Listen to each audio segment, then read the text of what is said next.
പുറത്തോട്ട് പോകാൻ വേണ്ടി മോള് സ്കൂളിൽ നിന്ന് വരാൻ വേണ്ടി കാത്തിരുന്നാണ്ട് അങ്ങനെ വന്ന് ചായ കൊടുത്ത് ഡ്രസ്സൊക്കെ മാറി ഞങ്ങൾ വീട്ടിൽ നിന്ന് ഇറങ്ങി. ഇന്നത്തെ പോക്ക് വേറെ എങ്ങോട്ടും അല്ല കേട്ടോ, ഹോസ്പിറ്റലിലോട്ടാട്ടാ.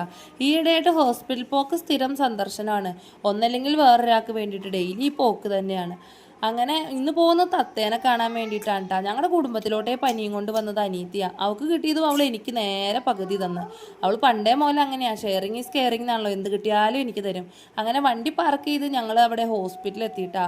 എൻ്റെ മക്കളുടെ പനിയൊക്കെ മാറി വന്നപ്പോൾ ഒടുവിൽ കിട്ടിയത് തത്തയ്ക്കാണ്. ഹോസ്പിറ്റലിൽ ചെന്ന് കഴിഞ്ഞപ്പോഴേക്കും ഉമ്മച്ചി അവിടെ വന്നിട്ടുണ്ട്. അങ്ങനെ ഞങ്ങൾ നേരെ റൂമിലെത്തി നേഴ്സ് ഇഞ്ചക്ഷൻ എടുക്കാൻ വന്ന് പോയതുള്ളൂ കേട്ടോ. കുറച്ച് നേരം അവിടെ ഇരുന്നോളൂ പനി കാരണം.